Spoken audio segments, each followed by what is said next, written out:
Hello friends, तो कैसे हैं आप सब। आई होप कि आप सब अच्छे ही होंगे। तो आज मैं आप लोगों को बताने वाला हूं कि सीबीसी रिपोर्ट को कैसे देखा जाता है।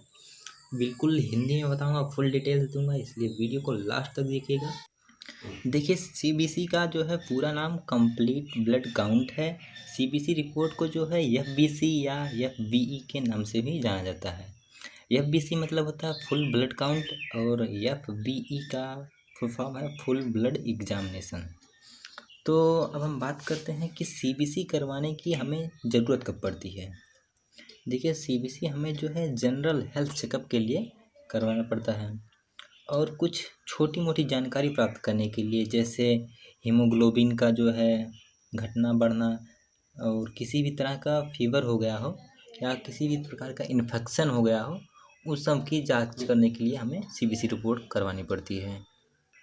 या फिर प्लेटलेट के घटने या बढ़ने की वजह से हमें कैंसर, एड्स, टीबी और भी जैसे थायराइड प्रॉब्लम होते हैं, उन सब की जांच के लिए हमें जो है सीबीसी करवानी पड़ती है। देखिए, सीबीसी रिपोर्ट में जो इधर जो है टेस्ट लिखा रहता है, इधर रिजल्ट जो रहता है प्राप्त सीबीसी रिपोर्ट से, और ये जो है यूनिट लिखी हुई है, और इधर जो है नॉर्मल वैल्यू दिया रहता है। आई होप कि अब कुछ समझ में आया होगा कि क्या क्या लिखा हो।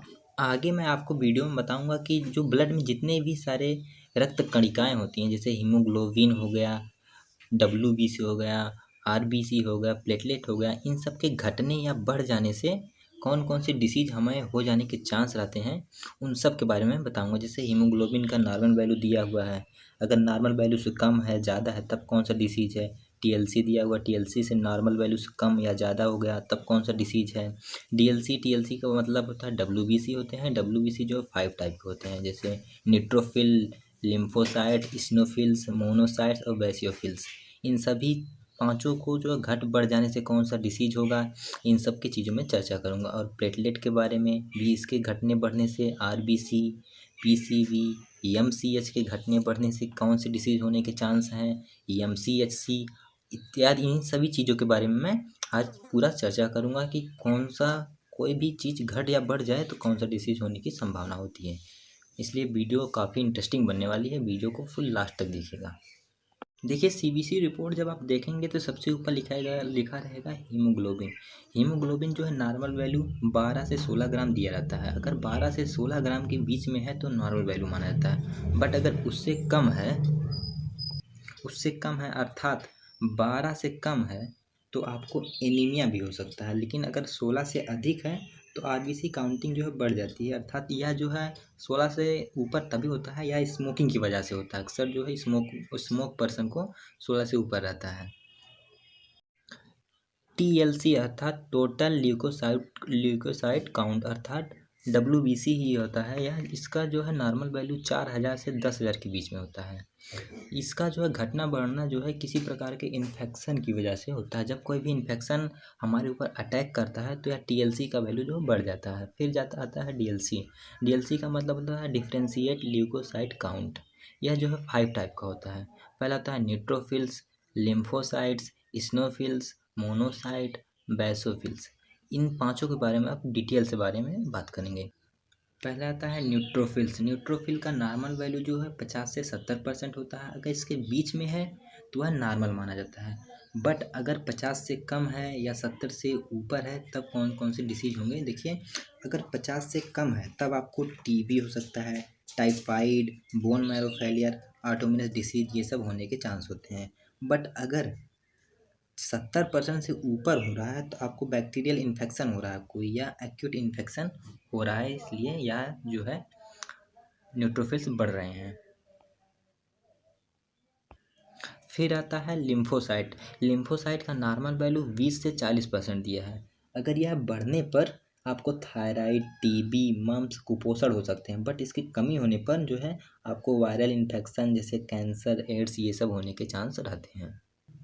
फिर आता है स्नियोफिल्स। स्नियोफिल्स का नॉर्मल वैल्यू 1 से 6% होता है।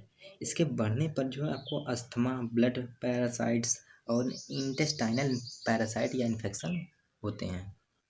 फिर आता है मोनोसाइट। देखिए, मोनोसाइट और वैसोफिल्स का ज़्यादा कुछ रोल नहीं होता है।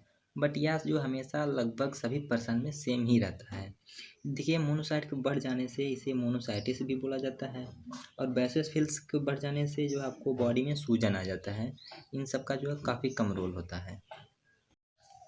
प्लेटलेट का नॉर्मल वैल्यू जो है 1.5 से 4 लाख होता है। अगर यह जो है घट जाता है तब आपको dengue, malaria, typhoid, viral infection या स्मॉल पॉक्स, चिकन पॉक्स हो जाता है। यह कब बढ़ता है? यह तभी बढ़ता है जब कोई इंजरी हुआ हो या फ्रैक्चर हुआ हो या कोई आप ऑपरेशन करवाए हो, तभी जो है प्लेटलेट बढ़ता है। आरबीसी का नॉर्मल वैल्यू जो है 4 से 4.8 होता है। इसके कमी होने पर आपको एनीमिया, और इसके बढ़ जाने पर जो है अगर यह 7 से अधिक बढ़ जा रहा है तो इसे पॉलीसाइथीमिया कहा जाता है। अर्थात यह आरबीसी की काउंटिंग जो बस बढ़ जाती है। पीसीबी का फुल फॉर्म है पैक्ड सेल वैल्यू। इसका जो है नॉर्मल वैल्यू 35 से 44 होता है। इसके मध्य में नॉर्मल वैल्यू माना जाता है। फिर आता है एमसीवी का फुल फॉर्म है मीन कॉर्पसल वैल्यू। इसका नॉर्मल वैल्यू जो है 79 से 93 होता है। इसके बढ़ जाने से आपको विटामिन बी12 जो है उसकी डिफिशियंसी होती है, और इसके कमी होने पर आपको आयरन की डिफिशियंसी होती है। फिर आता है एमसीवी का फुल फॉर्म है मीन कॉर्पसल वैल्यू। इसका जो है नॉर्मल रेंज जो है 79 से 93 होता है। इसके कमी होने पर जो है आयरन की कमी हो जाती है, और इसके बढ़ जाने से जो आपको बी12 की भी कमी हो जाती है। फिर आता है एमसीएच मीन कॉर्पसल हीमोग्लोबिन। इसका नॉर्मल वैल्यू है 26.7 से 31.9। इसकी कमी हो जाने पर आयरन की कमी हो जाती है, और बढ़ जाने पर जो है माइक्रोसिस्टस एनीमिया हो जाता है, या फिर आरबीसी की संख्या इसमें बढ़ जाती है। फिर आता है एमसीएचसी अर्थात मीन कॉर्पसल हीमोग्लोबिन कंसंट्रेशन। इसका नॉर्मल वैल्यू जो है 32 से 36 होता है। इसके जो है लो हो जाने से जो है आयरन की जो है कमी आती है, और लास्ट में ब्लड ग्रुप दिया रहता है। आई होप कि वीडियो अच्छी लगी हो। अगर वीडियो अच्छी लगी हो तो चैनल को सब्सक्राइब कर दीजिएगा। धन्यवाद।